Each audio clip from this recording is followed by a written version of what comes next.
Hello my dear, are के simple classes में आपका वेलकम।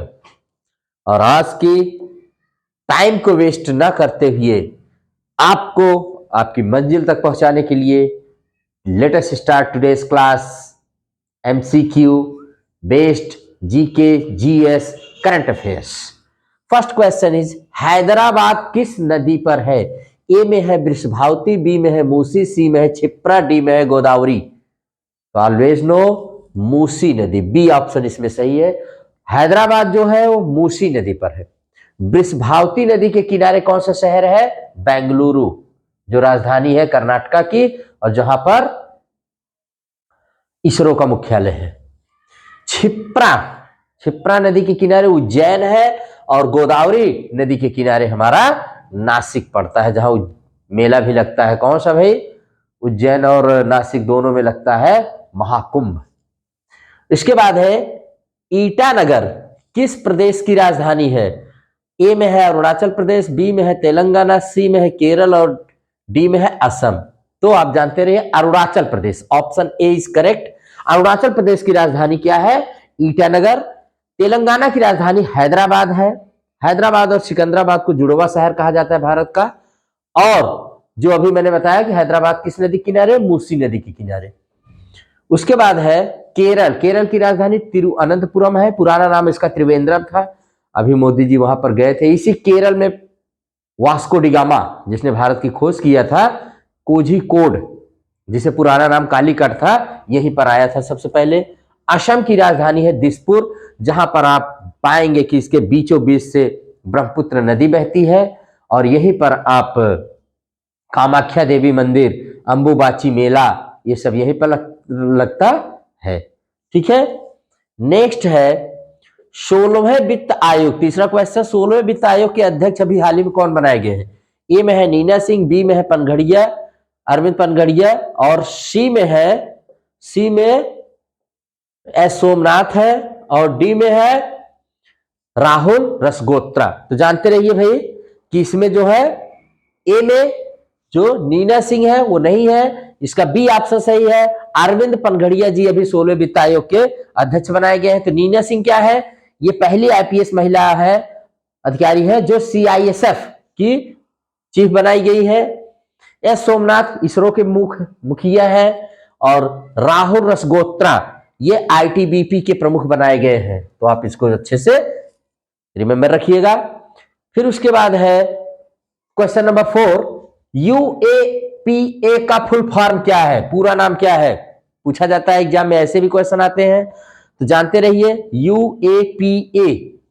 इसका ए में है unlawful activities prevention act, B में है unlawful action prevention act, C में है अनलॉफुल एक्ट प्रिवेंशन एक्शन और डी में नन ऑफ दिस। तो इसका सही आंसर है A, unlawful activities prevention act, गैर कानूनी गतिविधियां रोकथाम अधिनियम 1967।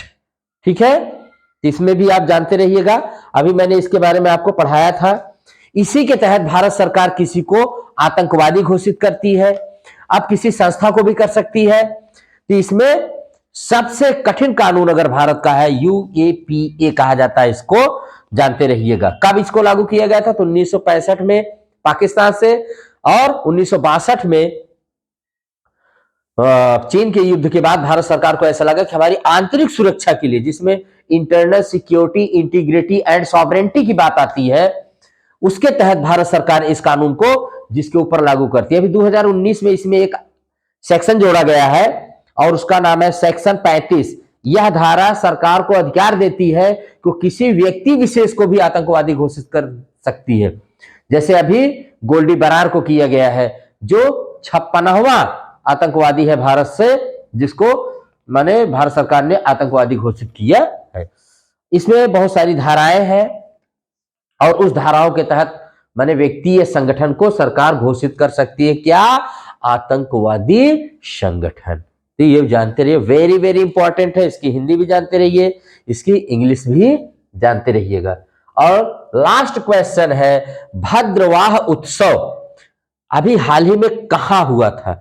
तो मैंने आपको बताया था ए में है बिहार, बी में है उत्तर प्रदेश, सी में है जम्मू कश्मीर, डी में है मध्य प्रदेश। तो इसका सही आंसर है भद्रवाह उत्सव। अभी हाल ही में कहा हुआ था जम्मू कश्मीर में। I told you some days ago, कुछ दिन पहले ही मैंने अभी आपको बताया भद्रवाह वैली, जय वैली, ये सब चीज वहां पर मनाई गई थी। तो भद्रवाह उत्सव अभी कहां पर हुआ है भाई, तो आप जानते रहिएगा ये हुआ है Jammu Kashmir. Yes my dear, तो आपको तीसरे क्वेश्चन के बारे में आज कुछ बता देते हैं। वित्त आयोग, फाइनेंस कमीशन, जिसका मुख्य कार्य मैंने कुछ दिन पहले आपको बताया था कि इसका मुख्य कार्य होता है कि जो टैक्स होते हैं, जो राजस्व प्राप्त होता है, उस राजस्व को भारत सरकार और राज्यों के बीच में बांटना। जैसे घर में कोई पैसा आता है तो आपस में बांट लिया जाता है, कैसे किसको किसको। तो राज्य और केंद्र के बीच में टैक्स का, राजस्व का वितरण करना ही फाइनेंस कमीशन का काम होता है, जो हर 5वें वर्ष या इससे पहले इसकी नियुक्ति कौन करता है? राष्ट्रपति करता है। क्या है संवैधानिक संस्था? हाँ, ये संवैधानिक संस्था है, क्योंकि अनुच्छेद 280 संविधान के इसकी व्यवस्था करता है, उसमें इसकी बात बताई गई है। इसके अध्यक्ष सदस्यों की सारी नियुक्ति कौन करेगा? राष्ट्रपति करेगा। ठीक है, इसमें एक अध्यक्ष, 4 सदस्य होते हैं, और यह एक अर्ध न्यायिक सलाहकारी संस्था है, ये भी जानते रहिए। इसकी सिफारिश को मानना ना मानना ये गवर्नमेंट के ऊपर डिपेंड करता है बेटा। गवर्नमेंट चाहे तो माने और न चाहे तो नहीं मानेगी। ठीक है, और वित्त मंत्रालय के अधीन ये रहता है, मतलब वित्त मंत्रालय के ही उसमें रहता है। और पहला जो वित्त आया था, पहला जो वित्त आयोग बैठाया गया था 1951 में स्थापित किया गया था, मतलब, और उसके अध्यक्ष जो थे वो केसी नियोगी थे। फिर उसके बाद लास्ट के 3 देख लेते हैं। 13वां वित्त आयोग जो था, दूसरे वाले के संथानम थे, 1956 में इसकी स्थापना हुई थी, बनाया गया था इसको। फिर 13वां 2007 में बनाया गया, और डॉक्टर विजय केलकर इसके अध्यक्ष थे। इसने अपनी सिफारिश दी थी 2010 से 2015 तक के लिए। और 14वां जो वित्त आयोग था 2013 बनाया गया था, वाई रेड्डी इसके अध्यक्ष थे। 15वां के.एन. सिंह की अध्यक्षता में बना था 2017 में, इसने 2020 से 25 तक अपनी दिया था सिफारिश। और 16वां 2023 में भी बनाया गया है, अरविंद पनगड़िया इसके अध्यक्ष हैं। और इसकी जो सिफारिशें होगी 1 अप्रैल 2025 से लागू होंगी। 1 अप्रैल 2026 से, 1 अप्रैल 2026 से अगले 5 साल के लिए, 26/5/31 तक के लिए लागू रहेंगे, जो सिफारिश देंगे। इनके बारे में जान लीजिए। अरविंद पनगड़िया जी, जब ये नीति आयोग बना था तो ये इसके पहले उपाध्यक्ष थे। नीति आयोग जब बना था तो इसके पहले उपाध्यक्ष कौन थे? Arvind Panagariya ji. Understand? Yes my dear. Arvind Panagariya ji ये विश्व बैंक, IMF, WTO जैसी संस्थाओं में कार्य कर चुके हैं।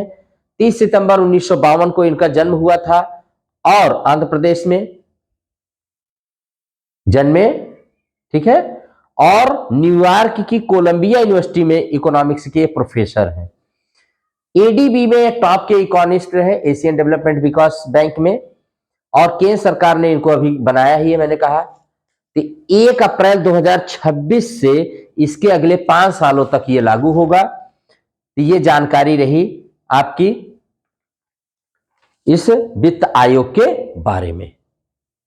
Yes my dear, last question जो था भद्रवाह उत्सव। तो कुछ उत्सव मैं आपको और बता देता हूं, कुछ राज्यों में आपसे आते हैं पूछने के लिए, जैसे खारची उत्सव त्रिपुरा में, आम महोत्सव लखनऊ में, अंबुबाची मेला असम में, बैखो त्योहार असम में, लैवेंडर फेस्टिवल जम्मू कश्मीर मनाया जाता है, त्रिशूर पूरम उत्सव केरल में, सिरुई लिली महोत्सव बहुत पूछा जाता है, सिरुई लिली महोत्सव मणिपुर में, रोंगाली बोहाग बिहू महोत्सव असम में, बिहू महोत्सव बहुत पूछा जाता है, माधवपुर मेला गुजरात में लगता है, सरहुल महोत्सव झारखंड में, राष्ट्रीय संस्कृति महोत्सव आंध्र प्रदेश में, और कंबाला महोत्सव कर्नाटक में, डोल यात्रा ये पश्चिम बंगाल का उत्सव है, हेरात पर्व जम्मू कश्मीर का है, स्पुतिक गस्टर फेस्टिवल लद्दाख में, रथ सप्तमी उत्सव आंध्र प्रदेश में, और कंचोथ महोत्सव जम्मू कश्मीर में, लोसार महोत्सव लद्दाख में,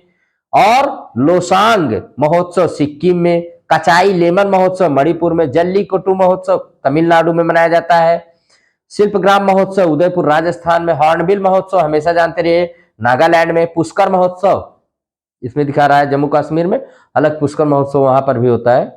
पुष्कर मेला लगता है राजस्थान में, पुष्कर महोत्सव जम्मू कश्मीर में, मेला राजस्थान में। अंतरराष्ट्रीय विज्ञान महोत्सव ये तो हुआ था। आहरबल महोत्सव जम्मू कश्मीर में, चेरी ब्लॉसम फेस्टिवल बहुत पूछा जाता है मेघालय में, ठीक है, चेरी ब्लॉसम, ठीक है, जैसे वहां। उसके बाद है अंतरराष्ट्रीय सेब महोत्सव भी मनाया गया उत्तराखंड में, हिमालय फिल्म महोत्सव लेह में, बोनालू त्योहार तेलंगाना में, हरेला उत्सव उत्तराखंड में, ठीक है। तो ये कुछ महोत्सव है, आप जानते रहिएगा, बहुत ही इंपॉर्टेंट है ये सब महोत्सव भी जानते रहिएगा, जिसमें बिहू है और हॉर्नबिल है और एक है सिरुई करके था, हाँ सिरुई लिली महोत्सव मणिपुर में। ये सब महोत्सव बहुत इंपॉर्टेंट है, इनको भी आप जानते रहिएगा। अब उसके बाद है कि आज के कुछ करंट अफेयर्स आप, यस माय डियर, बिहार में मिशन इन्वेस्टिगेशन एक्ट 75 हुआ, जिसके तहत पुलिस को 75 दिन के अंदर पूरी जांच करके देना पड़ेगा, और SC ST और पाक्सो के मामलों में ये जांच पुलिस को 60 दिन में ही देना पड़ेगा। इसको शुरू किया बिहार सरकार ने, पहले ये 261 दिन लगते थे, अब मिशन मोड में बिहार सरकार ने इसको लागू किया, अच्छी बात है भाई। केंद्र सरकार ने कहा कि पहली में प्रवेश करने की उम्र जो है 6 वर्ष ही रखी गई है, कुछ राज्यों में अलग है, बाकी सब जगह यही है, तो आप इसको जानते रहिएगा, वेरी इंपॉर्टेंट है ये कि पहले क्लास में केंद्र सरकार ने कितने साल के बच्चों को कहा है प्रवेश करने के लिए, तो जानते रहिएगा 6 वर्ष होती है। राजस्थान के जयपुर में होगा पुलिस महानिदेशक व पुलिस महानिरीक्षक के 98वें अखिल भारतीय वार्षिक सम्मेलन का आयोजन। मध्य प्रदेश के भोपाल में होगा 2028 का विश्व गुलाब सम्मेलन। 2025 का विश्व गुलाब सम्मेलन चीन में होगा। हर 3 वर्ष में ओलंपिक की तरह गुलाब का विश्व स्तरीय सम्मेलन होता है, हर 3 वर्ष बाद होता है, अलग अलग देशों में। देश का पहला कन्या या बालिका सैन्य विद्यालय उत्तर प्रदेश के मथुरा के वृंदावन में खोला गया, जिसका उद्घाटन अभी हमारे यहाँ के यूपी के मुख्यमंत्री और भारत सरकार के रक्षा मंत्री श्री राजनाथ सिंह ने किया। वेरी वेरी सुपर इंपॉर्टेंट, पहला पूर्ण रूपेण गर्ल्स सैनिक स्कूल खोला गया है यूपी के मथुरा के वृंदावन में। डेजर्ट साइक्लोन तो जानते रहे, भारत और संयुक्त अरब अमीरात के बीच में इसका पहला संस्करण राजस्थान के रेगिस्तान में शुरू हुआ है। वेरी वेरी इंपॉर्टेंट, जानते रहिए, 2 से 15 जनवरी 2024 तक ये होगा, तो इसको जानते रहिएगा। इसमें रक्षा मंत्री ने हमारे कहा, रक्षा मंत्रालय ने, कि इस अभ्यास का उद्देश्य United Nations charter on peace keeping operations के चैप्टर 7 के तहत रेगिस्तानी अर्ध रेगिस्तानी इलाके में लड़ाई व अंतर संचालियता को बढ़ाना है। यह अभ्यास भारत व यूए के बीच दोस्ती और विश्वास को मजबूत करने का एक प्रतीक है। आप जानते हैं कि अभी COP28 की भी मीटिंग कहाँ हुई, यूएई में हुई, यूनाइटेड अरब एमिरेट्स के दुबई में हुई है COP28 कॉन्फ्रेंस ऑफ पार्टीज, और वही यूएई विश्व का पहला देश है जिसमें तेल के बदले भारत ने भारतीय मुद्रा यानी रुपए में उसका भुगतान किया है। ये क्वेश्चन भी वेरी वेरी इंपॉर्टेंट है। और इसी के साथ आज का ये क्लास मैं यहीं पर समेटता हूं, और अगर आपको ये वीडियो पसंद आए, इससे बहुत सारी जानकारियां आपको थोड़े से समय में गागर में सागर भरने की मैं कोशिश करता हूं। टाइम को बिना वेस्ट किए हुए आप इसको पढ़िए, जीवन में आगे बढ़िए। मेरा जो उद्देश्य है, पढ़े भारत बढ़े भारत। इसी के साथ आज इस क्लास को यहीं पर एंड करते हैं, फिर मिलेंगे टुमारो। तब तक आप पढ़ते रहिए, मस्त रहिए, एंजॉय करिए। Thank you very much.